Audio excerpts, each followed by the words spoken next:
Hey, good evening, everyone. Another Tuesday evening. We're here. Glorious day today. So let's enjoy the summertime while we have it. That's really good. So I'm just waiting for someone to log on at 7 o'clock or thereabouts. It's holiday time, so I know that the numbers won't be as high as they have been. But just touching base with everyone this evening. So we're looking at the ultimate betrayal. Some of you would have seen my article during the week, so hopefully you've been able to read it and get some thoughts and ideas from it. And I'm not sure, I guess folks are away on holiday and so forth, so just waiting for, oh, there's two people. If someone can just let me know you can hear me okay. As far as my end is great. I don't want to be kind of 10 minutes in and say, no, I can't hear you. So yeah, so really good to see you this evening. And anyone who's watching maybe for the first time, welcome. Oh, yeah, good evening, good evening, good evening. Yeah, we're good to go. Thank you, Helen, and thank you, Sonia. Sound engineer's on holiday this week in Greece. So she's down tools and she's off. Good evening, Jerry. Yes, and anyone who's watching who either now or on kind of catch up, just say a huge thank you for taking the time out. Holiday period, so I'm only going to be about 15 minutes. Oh, yes, Derek. Yeah, good to see you this evening. After you've been able to get on after using your bean tin and string, trying to communicate with Facebook and all the rest of it. Really good to see you this evening. So we spent, we spent 2 months looking at betrayal. Betrayal, there's a violation of trust. We looked at betrayal in relationships, in workplaces. Then the last 2 weeks we looked at spiritual betrayal, something that happens in churches, and we understood the reason why spiritual betrayal cuts so deep is that clergy, vicars, pastors, spiritual leaders, gurus, right across the religious world, they're with us in our high times and low times, but also we share very personal and often intimate parts of ourselves with them. And I mean share in terms of words, not exposure. So I just want to make that clear. So we talk about these various sensitive areas of ourselves. So when things happen, when there's a betrayal, it cuts really deep because we have been so vulnerable with these individuals. So tonight, I want to look at the ultimate betrayal. And yeah, good evening to you, Claire, and anyone else who's watching online, either in the UK or abroad. Welcome. Thank you very much indeed. So we're looking at the ultimate betrayal. Those of you who know that I've started a newsletter. It normally comes out on a Thursday morning, and then I send various tweets during the week. So if you're on Twitter, unfortunately, you can't comment, but please feel to DM me. Let me just put this on here so you can see it at least. And also just to say, I received, oh, good evening, Jenny. I received a long message from somebody. I don't need to share the name, but if you've got something that's really personal and sensitive, please, well, you've got the choices, of course, please email me because some of the things are very sensitive. And if they are sensitive, I won't necessarily respond publicly because the things are so kind of sensitive. So the ultimate betrayal is the betrayal of self. That is considered the ultimate betrayal, and I'll say a little bit about that. So self-betrayal. We don't love ourselves. We don't care of ourselves. We betray ourselves in numerous ways. We hurt ourselves, and we lie to ourselves. We ignore our needs. We try not to make a fuss, and we keep the peace as much as we can, but in the process, there's a cost to us. I think in my article I said that we say yes when we should be saying no, and we sometimes say no when we should be saying yes, and we don't take account of our actions, and we pretend to be someone that we're not. All those things require energy, and what happens quite often, people who are in self-betrayal, at the end of the day, they're absolutely worn out. They're tired because they're spending so much energy pleasing people, being somebody that they're not, making sure that everything is running smoothly. And they're ignoring their own needs. So the causes, one of the many devastating effects, somebody called Megan Johnson has said this. She said, one of the many devastating effects of growing up in a traumatic, neglectful, or otherwise chaotic environment is a pattern of self-betrayal. Not just with children and young people. It has its roots there, but it can occur in relationships as adults. You're with an individual for a long period of time. The relationship is abusive, it's manipulative, gaslighting go on, there's lots of chaos, and you yourself can get to the point whereby you don't even know who you are. And I think some of you would know individuals, and certainly over the years I've met individuals, worked with individuals like that in really, as we call, toxic relationships, and it leads to them betraying themselves, losing their identity, not knowing who they are, and kind of the whole world crumbling. So growing up in such a neglectful and unreliable environment threatens our life expectancy, our attachment to important caregivers, and other relationships. So this whole thing about living in an unstable environment is critical, certainly critical in our young years, children, young people, vulnerable people, but also in adult years as well. If we're in a relationship, a long-term one where there's lots of chaos and so forth going on, it's not good for us. And the impact it has on us just to stay alive in the relationship is to deny who we are, ignore our feelings and our needs, and we're crushed in the process. All right, I think Clever said, you just spoke about my past life. Thank God for my faith, which has been there for me then and always will be. Yep. So it's not just children, it's adults. It more often happens with women, but it can happen with men as well. Just in a relationship where you're just, those of you know the game of Jenga. I use that in some of my training. And Jenga is a wooden blocks where you kind of take a group of you kind of take one out and try to maintain the shape of the block. And what happens at some point, the block collapses. And that's what happens to us if we are chipped away at, and the environment that we're in is not good and unhealthy. We're chipped away at, and then we fall to pieces. So growing up in such an environment is not healthy for us at all. So I just want to read this quote by William James, considered the godfather of psychology. From 1890, he wrote a book called The Principles of Psychology. I used it in my work that I did, but it really is a very profound thing around profound definition around what it's like being in an environment where you're not even acknowledged. So this is what he says: if no one turned around when we entered, answered when we spoke, or minded what we did, but if every person we met cut us dead and acted as if we were non-existent things, a kind of rage and impotent despair would, before long, well up in us, from which the cruelest bodily torture would be a relief. This is so profound, I'm going to read it again. If no one turned around when we entered, answered when we spoke, or minded what we did, but if every person we met cut us dead and acted as if we were non-existent things, not person, things, a kind of rage and impotent despair would, before long, well up in us, from which the cruelest bodily, the cruelest bodily torture, me leads us, power just going, the cruelest bodily torture would be a relief. Yeah, it's William James. Let me just write William James. I think some of you can see it. James. And the book it's the Principles of Psychology.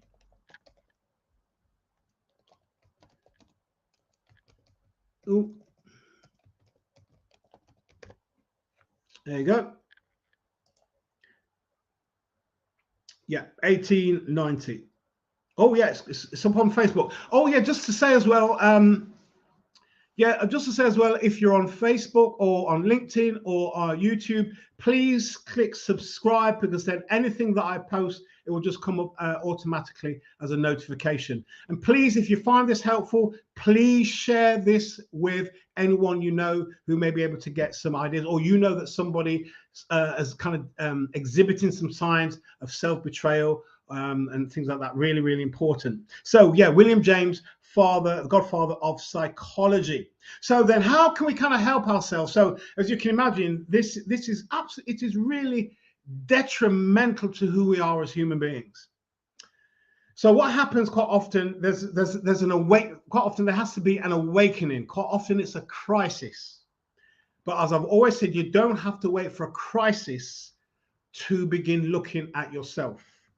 So an awakening and a crisis, and one of the things we have to do, self-betrayal. Now, no baby is born betraying themselves. They're precocious, they're out there, they're out in the world and all the rest of it, but they soon learn from the environment, I can't do this, can't do this, I've got to do this to kind of conform to the family or society. Now, of course, some families are very caring and loving, so the child is able to explore, and if things go wrong, the child is corrected, and it's done in a way that's very nurturing and develops the child. But quite often, it's not done that way, and the child then internalizes a lot of negativity. So one of the things we have to learn, and the thing about learning is this: we've learned some negative stuff, so we need to unlearn it and learn something new. And learning is about acquiring or gaining knowledge or skills or expertise. So it's something that we need to do, and to start off, it can be quite difficult. So one of the things we have to do, according to Megan Johnson, we have to learn to advocate for ourselves. We have to be interested in our needs. It's not being selfish. It's important, because if we don't take responsibility for our needs, we end up with a lot of illnesses, or we can end up with a lot of illnesses. Also, and what I'm going to say next sounds almost selfish, but it's not. And it's something I have to talk to individuals quite often. Take responsibility for yourself only. Sometimes it's men, sometimes it's fathers, sometimes it's women, and sometimes mothers who have raised families, and the families know the soft spot, and they know how to make a mother or father feel guilty. And instead of standing up on their own 2 feet, they're ragging the parents, and the parents haven't yet stood up to them and say, no, I'm not going to do this. This is what I'm going to do. I met somebody recently, and years ago, got loads of grandkids, and they were putting on the mother, and it was really good to hear the mother that now that the kids want to palm the grandkids off on her. She said, no, I've got something in the diary. No, I'm doing something. You're gonna have to make some alternative arrangements. And you might say, Delroy, what you're saying, you're so harsh. You're a man. But listen, this whole thing about self-betrayal is not good for us in a whole range of things. So mothers and fathers, where you know that your children are ragging you, they know how to make you feel guilty, at some point you need to stand up to them, especially if they're adults. You really need to stand up to them. So also, one of the things I would really encourage you to do, the relationships that you're in, check them out. Are the relationships that you're in reciprocal? Are they relationships that if nobody calls you, they don't call you? And this has been going on for years. Is it a relationship whereby you feel you have to perform to please? Why are you there? I've been encouraging you. You don't need to be rude about it, but you need to withdraw yourself from that relationship, because it's not doing you any good. If you've known somebody for 10, 15 years, and just step back a bit. If you don't make a phone call, they don't make a phone call. If you don't arrange something, they don't arrange something. How long is this going to go on for? It's really important. And also the other thing, are you in relationship or friendship groups and you're owning things that you should not be owning? It's got nothing to do with you, but people project things onto you as if it's your fault and your responsibility. Question: when you see something you can't when you see something you can't unsee, is there a method or tool in psychology to teach you how do you unlearn to? Yeah, I think one of the things that you can do, it sounds really simple. Something happens, and I think at some level you know that something is not right. One of the questions you can ask is, what am I feeling right now? Or what am I thinking right now? This has happened many times before. And sometimes it's not so much a tool, but sometimes we need to start talking to ourselves, not in a negative way, but you're just aware that this keeps happening. And what do I really feel about this? A case in point, I remember talking to a mother. I hope this helps, Jenny. I talked to a mother many years ago now, telephone counselling. She had aging parents, husband, 3 boys, and she was a kind of care person. And I asked her how she felt about this. She said, yeah, I'm fine, Delroy. Yeah, fine. And as we continued the conversation, she said, you know what, Delroy? No, I'm not fine. I hate it. I resent it.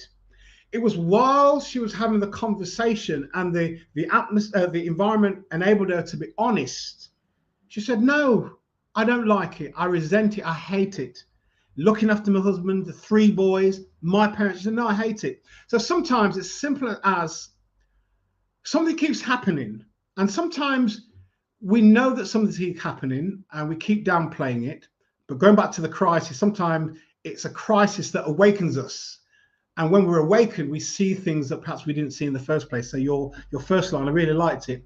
That sometimes we see something you can't unsee. You can't unsee it. But when we have a crisis, as though there's like an earthquake in the core of our being, and it causes us to look at things. And then we have an option then either to business as usual, or we then do something about it. I hope that helps, Jenny. And sometimes in therapy, it's about helping people to see when they can see it, they've learned something.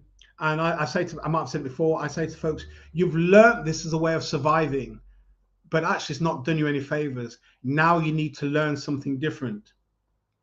Right. So thank you, Lindsay. I hope hope this is helpful, and hope you can take something from it. So for clarity, Jenny says, are you saying ask yourself questions and yeah, absolutely.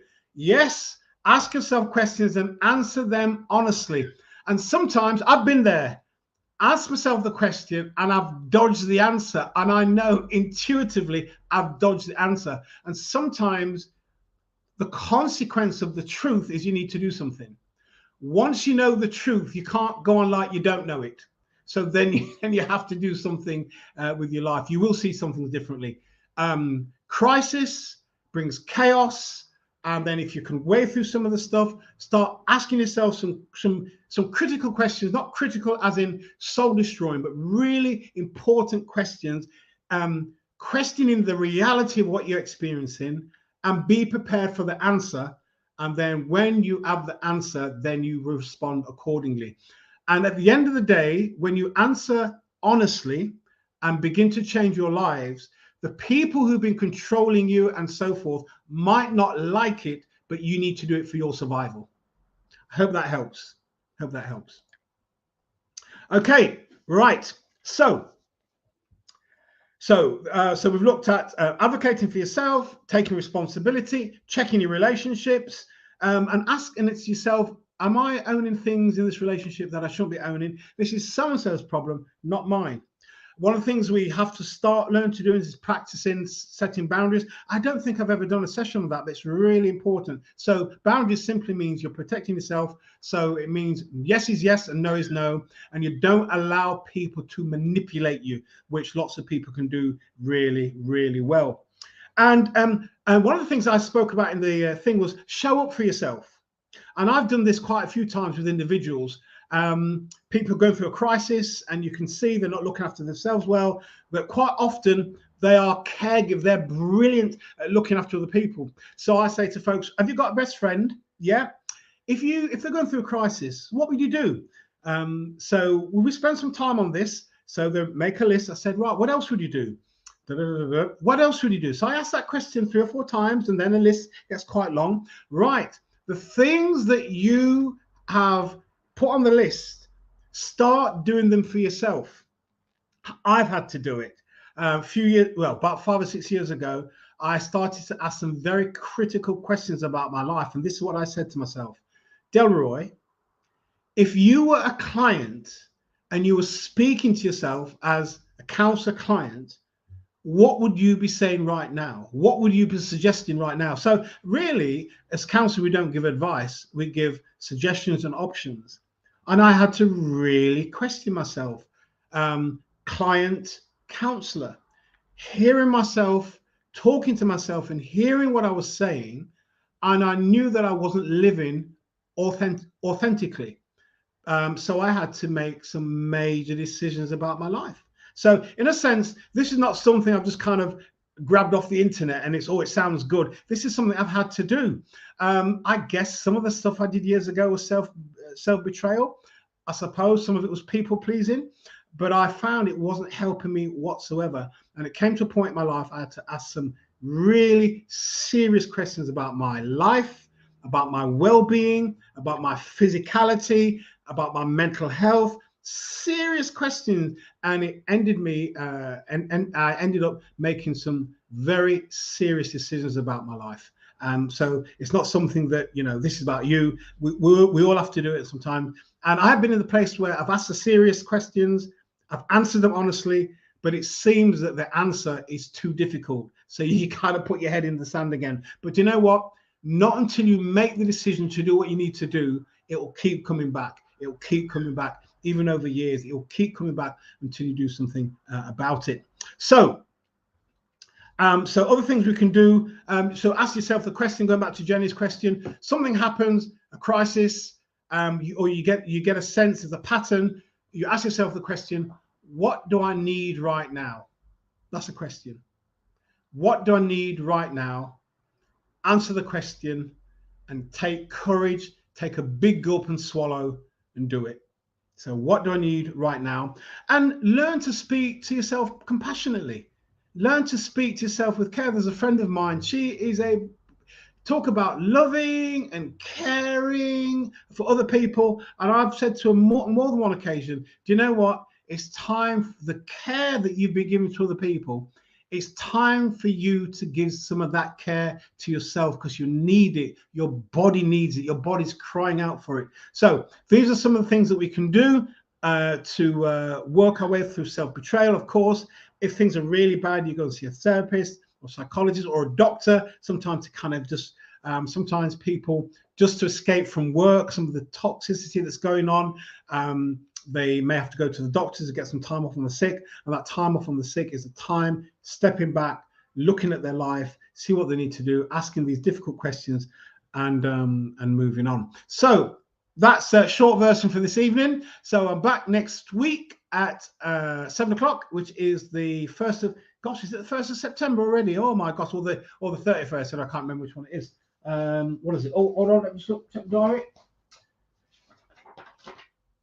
Yes, 29th. Yes, the 29th of August, 7 o'clock. And yeah, this went on a bit too long. You see, them questions from Jenny and Claire and the response from Lindsay, which I really enjoy, was really helpful this evening. So thank you very much indeed. Enjoy the rest of your evening. Please remember to subscribe to either to LinkedIn or to follow me on LinkedIn, or to contact me on LinkedIn, also to subscribe on YouTube. So anything that I put online, it'll pop up, and you don't miss anything that I will be producing over the next few weeks and months. Oh, so yes, so thank you much indeed. So the ultimate betrayal is self-betrayal. If you find yourself in that position, do something about it. Only you can, nobody else will. Anyway, wishing you well. Enjoy the rest of your evening and your week, and enjoy the sun whilst it's here. All right, take care, everybody. Speak to you soon. All the best. Bye now. Bye-bye.